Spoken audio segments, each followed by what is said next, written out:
Bonjour, c'est Jules Lavie pour Code Source, le podcast d'actualité du Parisien.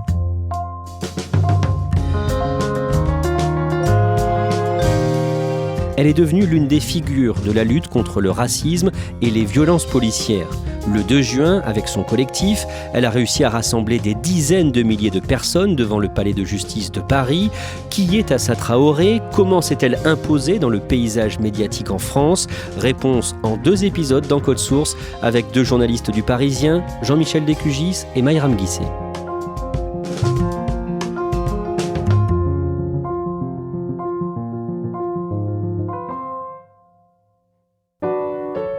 Le 10 juin, à Paris, dans le 10e arrondissement, Assa Traoré organise une conférence de presse dans la rue.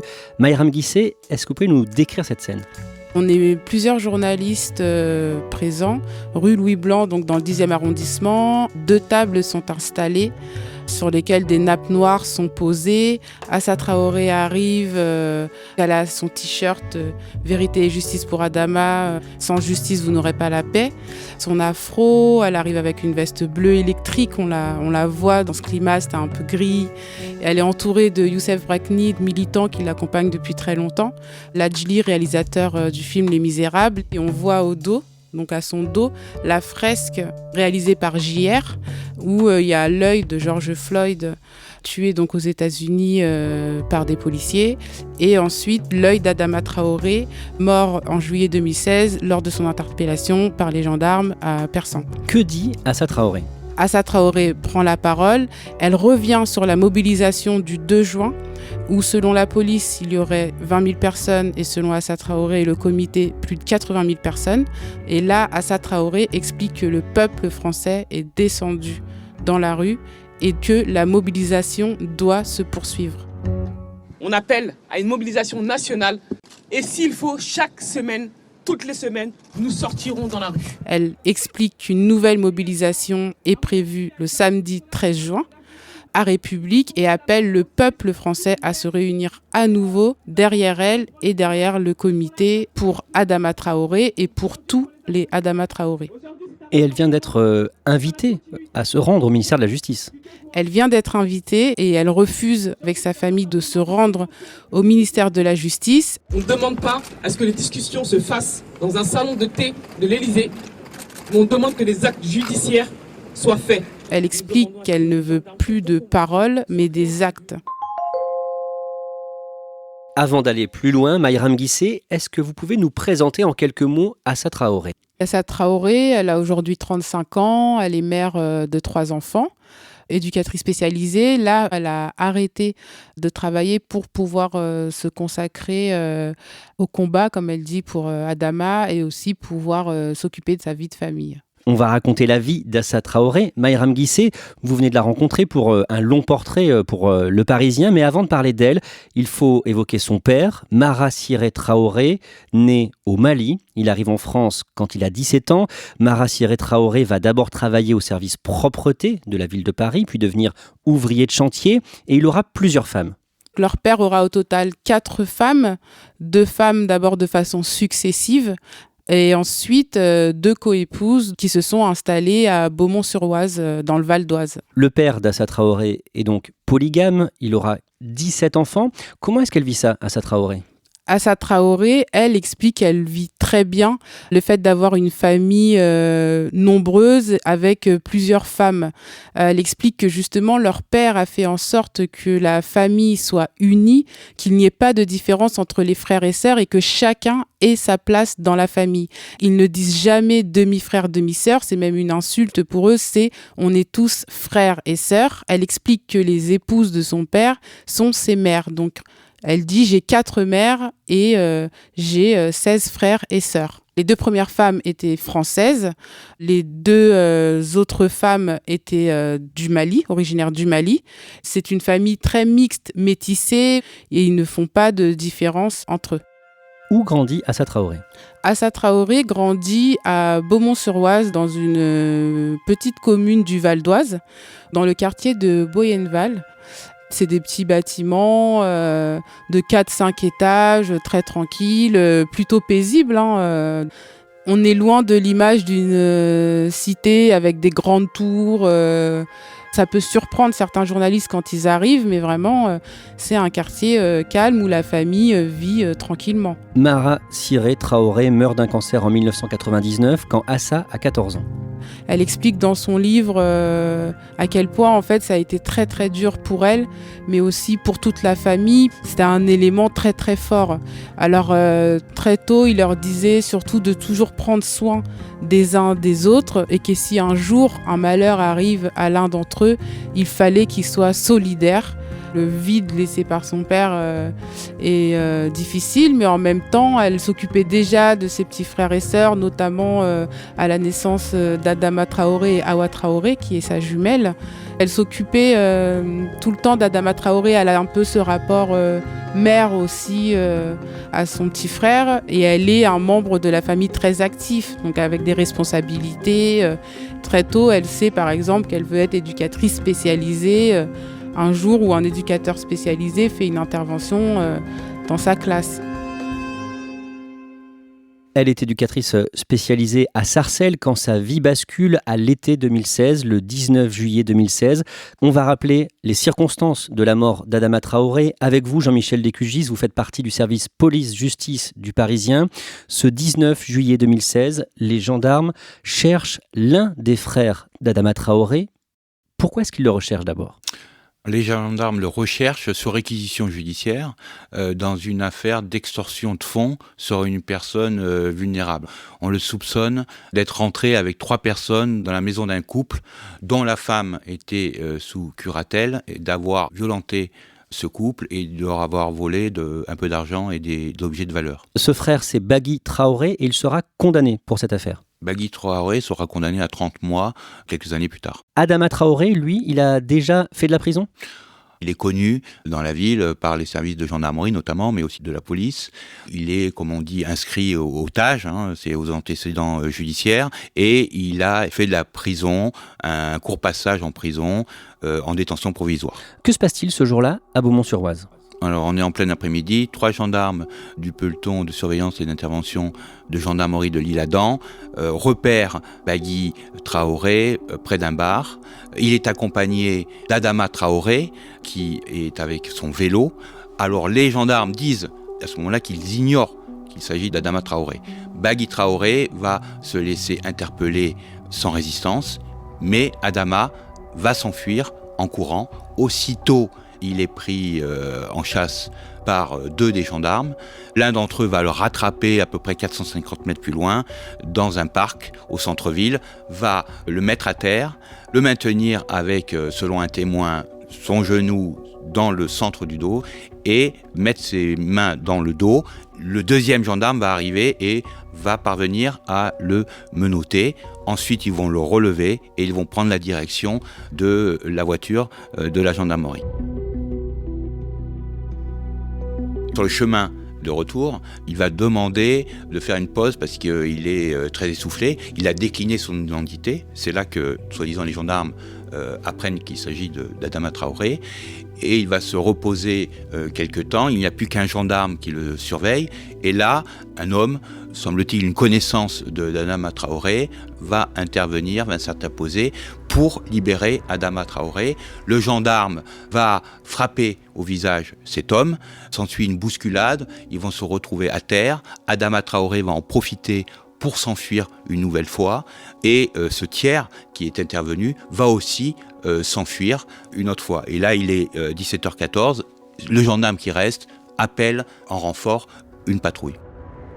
Où s'enfuit Adama Traoré ? Un quart d'heure plus tard, un autre appel de radio dit qu'on l'a repéré, rue de la République, c'est à 250 mètres à peu près de l'endroit d'où il s'est échappé. Et en fait, il s'est réfugié chez une connaissance. Cette connaissance est avec son fils, il est devant son appartement. Quand les gendarmes arrivent, c'est un autre peloton de gendarmerie qui intervient. Et cet homme est décrit comme ayant très peur, est effrayé, a peur de représailles, et il dit qu'Adama Traoré est chez lui. Il va rester à l'extérieur de son appartement, et là, on va se retrouver dans un huis clos. Et donc, on a la version que des gendarmes. Donc, Adama Traoré est à l'intérieur de ce logement.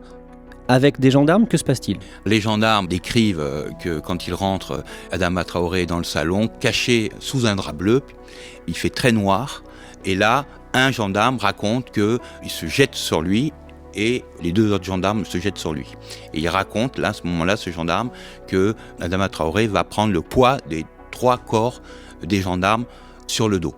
Ensuite, ils reviendront 10 jours plus tard sur leur version, notamment ce gendarme qui dira que la pression n'était pas si forte et qu'il a fait ce qu'on appelle un contrôle corsal et dorsal. C'est-à-dire qu'il dit qu'il a mis son genou droit au centre du dos d'Adama Traoré et son genou gauche sur le côté, et qu'ensuite les deux autres gendarmes ont pris chacun un bras. Les gendarmes le menottent et puis il est amené à la voiture. Alors il est visiblement fatigué, il se lève péniblement, il a quelques mètres à faire. Et là, on le met à l'arrière de la voiture. Un des gendarmes dit qu'il s'est assoupi. En fait, il semble bien qu'il ait perdu connaissance, puisqu'il va uriner sur lui. On va le sortir de la voiture quelques minutes plus tard, puisque le trajet entre où on l'a interpellé et la caserne de Persan est à seulement 1 kilomètre. Donc c'est vraiment un bref trajet. Le gendarme va avertir les autres. On va le sortir de la voiture en le tenant. Et là, on va l'allonger à même le sol sur une place en béton et en position, selon les gendarmes, en position latérale de sécurité. Et donc, que se passe-t-il dans la cour de la caserne de Persan ? Dans la cour, on va le laisser menotter dans le dos, malgré son malaise, parce que, en fait, les gendarmes disent qu'ils ont l'impression qu'il simule. Quand les pompiers vont arriver à peu près 6 minutes plus tard, parce que les gendarmes appellent des pompiers malgré qu'ils pensent qu'ils simulent, un des pompiers, le plus expérimenté, va dire qu'il trouve Adama le ventre contre le sol, la tête à même le sol, les mains menottées dans le dos. Il va demander aux gendarmes de le détacher et un gendarme va refuser en disant qu'il simule. Et une deuxième fois, ce pompier va demander à ce qu'on le détache, et là, on va le détacher. Les pompiers appellent le SAMU, qui va arriver assez en retard, parce qu'il y a un problème d'adresse, ils se trompent d'adresse en fait, et ils arrivent à 18h19, il va y avoir des opérations de réanimation pendant plus d'1 heure, mais ce sera en vain. Une chose est certaine, Jean-Michel Descugis, d'après les autopsies, c'est qu'Adama Traoré est mort d'une asphyxie. Oui, c'est la seule certitude qu'il y a dans le dossier d'un syndrome asphyxique. La première autopsie évoque des lésions d'allure infectieuse. Une infection. Une infection. La contre-autopsie, qui arrive quelques jours plus tard, elle ne parle plus que de syndrome asphyxique et balaie cette infection. Si on revient juste après la mort d'Adama Traoré, Mayram Guissé, dans les heures qui suivent, les gendarmes ne vont pas tout de suite dire ce qu'il s'est passé à la famille Traoré. Effectivement, les gendarmes n'expliquent pas tout de suite ce qui se passe à la famille Traoré. La mère d'Adama Traoré se rend à la gendarmerie parce qu'on lui explique que son fils a été interpellé et qu'il ne serait pas bien. Elle s'inquiète, elle va demander qu'est-ce qui se passe et on refuse d'abord de lui répondre. Pendant plusieurs heures, on ne lui dit pas que son fils est mort. Donc, dans la famille, ils sont dans l'incertitude, le flou, l'inquiétude. Elle ramène un sandwich, je crois que c'est un kebab pour son fils.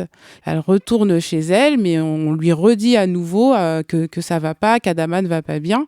Ça, c'est des bruits dans le quartier, et donc elle y retourne. Il a fallu vraiment insister avant qu'une personne de la gendarmerie annonce à la famille le décès d'Adama Traoré. Et là, c'est le drame pour toute la famille. Quand elle apprend la mort de son petit frère, Adama, Assa Traoré se tape la tête contre les murs. Elle ne comprend pas, elle est justement avec un groupe de jeunes en vacances en Croatie. Elle les a amenés en vacances dans le cadre de son travail d'éducatrice spécialisée.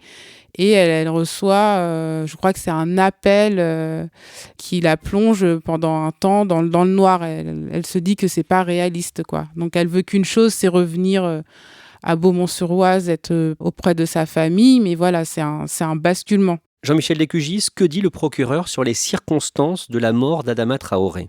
Bien, le procureur Yves Janier va un peu parler hâtivement. Alors que les investigations n'ont pas commencé, il va dire qu'Adama Traoré est décédé suite à un malaise, en excluant in facto le rôle des gendarmes, en tout cas la responsabilité éventuelle des gendarmes. Quelques jours plus tard, il va parler d'une infection très grave dont souffrerait Adama Traoré, et il ne mentionne pas d'asphyxie. Or, la contre-expertise, qui arrive tout de suite derrière, parle d'asphyxie et balaie cette histoire d'infection. Donc, à ce moment-là, la famille, mais aussi les avocats, la presse, a l'impression que Yves Janier cache quelque chose, ne dit pas toute la vérité. Et l'avocat, maître Bouzrou, de la famille, va obtenir le dépaysement de l'affaire qui va être transféré à Paris, et 3 juges d'instruction vont récupérer le dossier. Après la mort d'Adama Traoré, des émeutes vont avoir lieu plusieurs soirs de suite à Beaumont-sur-Oise. Jean-Michel Lécugis, que se passe-t-il pour les gendarmes qui ont participé à l'interpellation d'Adama Traoré ? Rien. Disons qu'ils ne sont pas suspendus. Ils vont demander leur mutation qui sera acceptée. Et je crois même qu'ils vont recevoir une prime. Alors pas pour évidemment avoir interpellé Adama Traoré, mais ils vont recevoir la prime que tous les gendarmes reçoivent. Merci à Jean-Michel Lécugis et Mayram Guissé. Dans le prochain épisode de Code Source, nous verrons comment Assa Traoré va réussir à fédérer autour d'elle pour arriver à la manifestation d'ampleur du 2 juin à Paris. Code Source est le podcast d'actualité du Parisien, disponible chaque soir du lundi au vendredi. Cet épisode a été produit par Stéphane Geneste et Myrène Garay-Coetchea, réalisation Julien Moncouquiol. Si vous aimez Code Source, n'oubliez pas de vous abonner et de laisser un commentaire sur votre appli de podcast préféré, comme Apple Podcast ou Podcast Addict. Vous pouvez aussi nous écrire codesource@leparisien.fr.